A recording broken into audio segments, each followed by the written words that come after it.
Hi, my name is Michael Nowlis. I am the director of MBA programs here at Imperial College Business School. Interesting. And why did you decide to do your master's at the University of Aberdeen, and how it influenced your work in executive education? Well, it was interesting that at Aberdeen at that time had a unique program that I was very interested in, and that was the program in Middle East security, which unfortunately, in my opinion, doesn't exist today at Aberdeen, but they do have other courses that touch upon the subject, things like strategic studies and so forth. But I was doing a lot of work in the Middle East at that time. I was very interested in the Middle East. It was also kind of a unique time in the Middle East in the sense that it was shortly after the 9/11 attacks. There was other things going on in the region in the sense that Israel was moving more accommodating of the Palestinians at that time, giving back some land. They withdrew from the Israeli Defense Forces withdrew from Lebanon that they had occupied, southern Lebanon that they had occupied. So there was a lot of things going on in the region that were of interest to me. I was spending time in the region, and so it was a unique course of study that attracted my attention, and I was never disappointed that I completed the program. That's very interesting, thank you. And how did your early experiences teaching and directing programs at Cornell University shape your approach to designing impactful MBA programs? Well, Cornell has been a unique experience for me. The truth is that I've actually worked for Cornell University on 3 separate occasions. Mm-hmm. And when I say 3 separate occasions, not just taking a little bit of time off. I worked there originally as a lecturer in management. I went back, I left for a few years, came back running a program that Cornell did in Paris. Cornell had a joint program with ESSEC Business School on the ESSEC campus in Paris, and I spent 13 years there as the deputy director and then the director of that program, and then left again and was brought back in 2016 as the associate dean for executive MBA programs at the business school based in New York City. Cornell is the largest of the U.S. Ivy League institutions. It's a phenomenal institution with quite a reputation. And I have to say, it was for me, I'm still very close. We just had the dean of Cornell's business school who came by here at Imperial a few months ago to give a research seminar, and it was very interesting to catch up with him. But a unique institution, and I'm very proud to have spent time there. That's very interesting. And you had such an impressive career in education at prestigious universities like Imperial College London, Cambridge, and Cornell. And how would you summarize your journey and key milestones? You know, I would love to say that it was extremely well planned, but a lot of it was fate, and you happen to have opportunities available to you at different times in your life, and you decide to take advantage of them. I'm fortunate in the sense that I had the right opportunities at the right time, and that's a piece of advice I give to professionals today. There's a lot of things we like to do, a lot of things we think we're good at, but it's having the right opportunity at the right time. And early in my career at Cornell University, I really learned about business and management education, understanding that in a business school, although we may have certain courses called a human or an organizational behavior course or a marketing course or an IT course, in reality, they're all integrated. That, in fact, in the world we live in today, you can't isolate out these particular functions. That marketing cuts across everything we do, as does technology today. So it was a good introduction for me. Later on, at London Business School, I had the opportunity to work with executives, very high-level executives, very senior executives in organizations, and learned about executive education, which is quite different than MBAs or degree kinds of studies, where mid-career or very senior professionals are interested in a particular topic or a particular skill. So at a later stage, I was at Stevens Institute Technology, where I had the opportunity to found a center, a professional development center that had both degree and executive education activities. And again, that was really a point in my career where I felt ready to do a startup, and it really was creating a center, much like you would create a private sector startup. And then here at Imperial, I would say I've had the opportunity to really scale up because of the number of students we have, the 5 different programs, the MBA programs we have. I really had the opportunity to scale up and do this on quite a substantial scale. So I would say that getting the right opportunity at the right time in your career is key. That's so interesting and very impressive. And what are some unique challenges and opportunities you have encountered while directing 5 MBA programs with over 800 students at Imperial? Well, there's always challenges, and as much as we like to think that we're going to come in and solve all the problems, the truth is any manager, any director will tell you today that they do spend a lot of their time fighting fires. There's things that come up on a daily basis that you have to deal with. And but I really believe that at a place like Imperial, where we have tremendous resources, intellectual resources, and this beautiful campus, there's incredible potential here. The fact is we have these 5 MBA programs, and the truth is today we have 5 for a reason. Each one is really targeted at a different audience, from those with a little bit less professional experience who are willing to take a full year off to focus full-time on their MBA, to our executive MBA, which is really for mid-career professionals who will study while they work, come to school weekends for a couple of years, and are looking for some particular strategic and senior management skills that are going to help catapult their career further. But each program is really designed for a different for a different audience, for a different professional in a different stage of their career. And this has been an opportunity for me, again, to take some of the things I've learned in previous positions and really scale them to a much larger audience. That's very interesting. And during your tenure at Cambridge Institute for Sustainable Leadership, what strategies did you find the most effective in helping organizations to transit to sustainable business models? Well, Cambridge also is a unique institution, a historic institution that's been around for 800 years with a global reputation. It's really an incredible place to work. With when you look at the number of Nobel Prize winners that are still active there. But my focus on sustainability, first of all, for me, it was an opportunity to really understand the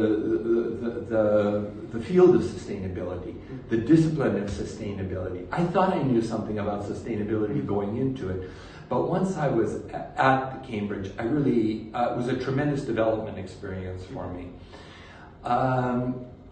My position there was really working with companies, with global corporations, to help them transition to more environmentally friendly business plans and strategies. And that was a great opportunity. I was able to use my background in business and in understanding organizations to help them transition again, to a more sustainable focus. And what I learned there, the most interesting thing for me was that I found that the senior leadership in most of these global corporations, and I worked with some truly global corporations there, that I didn't need to convince them of why sustainability was critical to them. people at that level understand that their future is based on becoming more sustainable corporations and understanding that we have to take care of the world we live in. Also, younger people, the emerging leaders, the younger managers, have this sustainability in their DNA. But for me, the biggest challenge was mid-management. I found that mid-level managers would frequently, it's not that they were negative about sustainability, it was more that they saw it as a lower priority. They were more focused on the financial performance that they were responsible for on a day-to-day basis, and they gave it a lower priority. But as I said, the younger leadership and the very senior leadership were there and convinced. So I would spend a lot of time helping the senior and the more junior leaders kind of transfer their enthusiasm to mid-management. So with your extensive experience in executive education, how do you balance the need for practical outcomes with academic rigor in your program design? Yeah, I don't think there's necessarily a conflict between them. I think you can have both. The fact is that if you look at what we're teaching in executive education to working professionals, a lot of it is based upon research, faculty research, originally theoretical research, which is then turned into applied research. But no practitioner wants to sit down and read a peer-reviewed article from an academic journal. It doesn't make a lot of sense to them, and it's based upon research methodologies they probably don't understand. But the fact is if we are going to change the way that business is practiced in the world, then it has to come from somewhere. And a lot of the original ideas come from scholarship and that theoretical research. When you then need to make it practical for working executives and something that they can take away. Number one, is of interest to them. Secondly, that they can understand and take away and then actually use on a day-to-day basis. But I don't think that there is necessarily some kind of conflict between the academic rigor and the applicability or the usefulness of the education that we provide in the executive environment. Interesting. And how do you ensure that MBA and leadership programs remain relevant in addressing contemporary global challenges like sustainability and digital transformation? Yeah, the truth is today you can't just continue teaching the same things that you've been teaching, and I don't care what discipline you're in, but the world is changing so fast. The futurist Alvin Toffler, who just passed away a couple of years ago, maybe the most famous futurist in modern times, said that the illiterate of the 21st century are not those who can't read and write, but those who can't learn, unlearn, and relearn. Learn, unlearn, and relearn. So I guess what I'm saying is that today you have to be current. The world is changing so quickly. The environment that we live in is changing so rapidly that you have to be up to date on what's going on. And I think in general, the leading business schools do a pretty good job in many ways, and in some ways, they're actually leading industry. Or they work hand in hand with industry so that they really understand. We have practitioners in the classroom every day. We have students who are working on real world projects in their companies or here in London with individual companies. So there's, but being up to date and remaining up to date and making sure that what we're teaching is relevant is key to our mission. Interesting. And could you share your approach to fostering collaboration across disciplines, such as the partnership you developed between Cornell's business and medical schools? Yeah, you know, the thing is today we live in a world where everyone wants everything customized. There's no longer one size fits all. And that's even true of MBA programs. Though the program that I developed at Cornell with our medical school was an executive MBA in healthcare leadership. So what it was focused on the healthcare industry. It was for executives or practitioners, doctors and practitioners in the healthcare industry who wanted a graduate business degree. They didn't want just a generalist MBA. They wanted one that was focused on the medical field, on the healthcare industry. And so we developed this with our medical school, and it turned out to be extremely successful. It still today works in New York, but we had about half practitioners, so about half physicians, doctors on this program.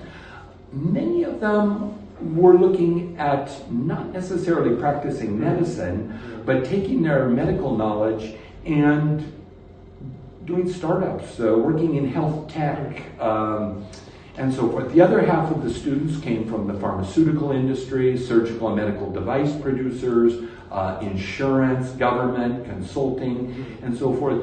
But they were all already in the healthcare industry, but really wanted to reorient their professional focus. And so we developed this program, which was tremendously successful. And I know that a number of other schools have since done the same thing. But you can find this more and more, that MBA programs are being tailored to a particular industry or a particular focus for professionals who are already in that industry. Wow, very interesting. And having worked in over 100 countries, what trends have you observed in global education, particularly in evolution of hybrid and online learning models?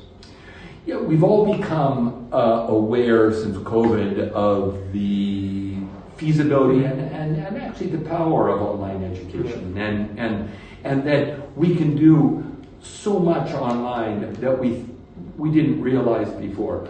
But you know, online education has been around for a long time. I was doing some online education back when I was with Cornell and based in Paris in the 1990s. And of course the technology wasn't as refined at that time. It wasn't as good, it wasn't as sharp. But we were actually able to do classes at that time. I remember a course we did with on a weekly basis, where a third of the students were in Paris, a third of the students were in New York, and a third of the students were in Costa Rica. And they would meet together, and this was in the 1990s. So what I'm saying is that online education goes way back. We did learn a lot more with COVID, and today online education is standard, and even the leading institutions in the world are delivering degrees from online education. I think hybrid models are very interesting as well. When I was at Cornell, we had a program we called our Americas MBA, and what it was, we had a broadcast studio based on the Cornell campus in upstate New York, and we would, class sessions were on weekends, but what we would do, it wasn't a program where students would sit at home and watch this, you know, at their dining room table. We asked the students, we had 21 cities around North and South America. So students in Santiago de Chile or in Montreal or in Los Angeles would gather in what we called a boardroom, actually a room not much different than this, maybe a little larger, but say a dozen students would gather together, and we had the technology there so they could watch the lectures online. Not only watch the lectures, they would actually be interactive so that they could interact with the faculty member who was delivering online or with students in other locations, in other cities. And what this did is it required the students not to sit at home, but in their home city to come in to a certain physical facility, physical room where they would interact with the other students. And when the professor had an exercise for them, he would tell them, well, now I'm going to give you 15 or 20 minutes to work on this. And the students were face to face in that room. So it was, and you know, the faculty member would start the session in the morning. We were starting at 6:30 on the west coast of the US, 9:30 a.m. on the east coast of the US. And and as I said, we could go as far north or south as we wanted. We were down in Peru and in Chile, and then up through Canada. But we couldn't move further. Unfortunately, we couldn't move further east or west because of time zones. So we had to stay within a certain range of this 3 hours. But on the other hand, the hybrid of having the lectures delivered online in an interactive format, but having the students all sitting around a table together was phenomenal, which allowed them both the personal contact with their classmates, and at the same time to get an Ivy League education from a faculty member online. Wow, that's very interesting. And what would be your advice for aspiring academic leaders or professionals interested in career and executive education? Well, executive education, as they say, is really going to be here for the future, because today, as I mentioned with that Alvin Toffler quote, is that it's all about continuous learning. Today, your education is never finished. I welcomed this group on our online MBA today. We had a new cohort who started today, almost 100 students. But we were already talking about their personal development plan after they graduate. And they won't graduate for more than 2 years. And yet we're already talking about how they're going to have a professional development plan after they graduate. Because today your education is never finished. So I think executive education is going to be with us forever. We're never really going to get away from it. Because of the need to update ourselves in this fast-paced world. That's very interesting. And are there any books or resources you would recommend for these people who are seeking career in executive education? Yeah, there's a lot of reading out there, and very valuable literature. Sometimes we sometimes mock or make fun of what we call the airport book stand, meaning the kinds of management literature that you'll find in an airport kiosk. But there is some really good literature too. And I'm not talking about heavy academic reading. The places I go to find suggestions, well, obviously among my colleagues, but actually Bill Gates has a great newsletter he puts out about once a month called Gates Notes. And anyone can sign up for it, can go online, it's free. And he puts out a newsletter about once a month, and he frequently is suggesting certain books. And, you know, Bill Gates, for being a brilliant guy, really is quite down to earth. And the kinds of books that he recommends on Gates Notes are for, well, it's quite broad, but let's just talk about the management area, really kind of very practical things that you or I can read, understand, it attracts our interest, and Bill Gates thinks has some real value. And, you know, if Bill Gates thinks it has value, that's a pretty strong recommendation.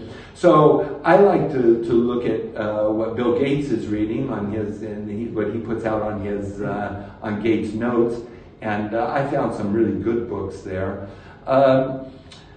There's on leadership, and there's a lot out there. I think there's a classic. It's actually written by a close friend of mine, two co-authors, one from London Business School, Rob Goffey.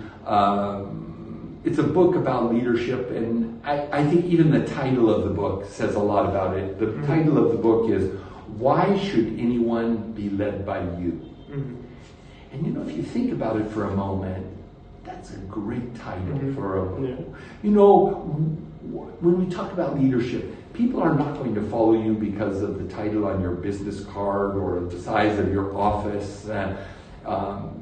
People are, in organizations are going to feel that they're going to look up to and be attracted to people who have certain values or characteristics or vision that they find insightful and interesting. So that title of that book, Why Should Anyone Be Led by You, I think says it all. And in that book, Rob really outlines what are some key characteristics that they can be very formal or informal that that people look up to, they look for in organizations. So on leadership, that's a book I frequently suggest. And then I would just say, you know, we've got to broaden our horizons. We should read fiction from time to time. We should read about the arts and history and so forth. So I think too often we maybe do too much of a deep dive into management and business, which is good to keep up with things, but on the other hand, we need to broaden ourselves as human beings as well. Interesting. And so 2 more questions. What are your favorite memories from Aberdeen? Some of your most favorite? From Aberdeen. From Aberdeen. My memories from Aberdeen. I had a great experience at Aberdeen. I was a little bit older as a student. I was already working. I was doing a lot of consulting at that time. But it was a taught program. I was not on a research program. I was on a taught program. So I had to be there for the class sessions. So I was kind of based there. But I would really focus and do my work when I was there. And then I was frequently, when I didn't have classes, would be off working on various different kinds of projects in different parts of the world. And that was a kind of an interesting lifestyle, but I enjoyed, you know, to me, learning is a luxury. When you go into a classroom and you're challenged with different thinking, whether it's about business and management or if it's about geopolitics and international relations, it's a real luxury to be challenged with those. And what I find sometimes, and I certainly experienced this when I finished my degree at Aberdeen, is that once you finish and you graduate, you find that something is kind of missing in your life. You, as much as it was very time consuming and you had to focus on your studies, there's something kind of missing in your life that, and that's why as I mentioned earlier, I think it's important to put together that professional development plan, something that's gonna, on your own, something a little bit structured where you challenge yourself. But for me to come back and a little bit older than the average student and to be challenged like that was a real luxury. And you know, the truth is I had of course visited Scotland before, but actually, you know, it was a pleasure to spend time in Scotland and get to visit Scotland. Scotland is a beautiful, beautiful nation, and I really enjoyed my time there as well. Interesting. And the last question is, what advice would you give to your younger self? To my younger self? Yeah. No, it's always interesting to try to look back and think what you would have done differently. And I guess there's a couple things I would say. I think too often sometimes we get too focused on our professional goals and so forth. And I think of, from a professional perspective, we should think about life as kind of a tree. And what I mean by that is that hopefully you have different interests and you can go this direction or that direction. And depending upon which branch you go out on, you're going to have even further options available to you, like branches on a tree. So keep your options open. Don't get too focused. No matter how passionate you are about a particular field or industry or discipline, I think it's good to keep your options open. It's also true that today it's easier also to change sometimes from one field to another. So I would say keep your options open and become a whole person. I mean, even if it's too often, and particularly those of us who love our work, we can get almost too focused on a particular industry or activity. And as I say, you know, we need to enrich ourselves with cultural things. We need to take time for our families. I'm probably, you know, like many people, one probably works a little bit too much and probably should allocate a little bit more free time for my family and for myself. But sometimes you really have to put the brakes on and say, no, now I need to take some time for myself. I mean, because life passes you by. And so I think finding that balance that we talk about with work-life balance is extremely important as well.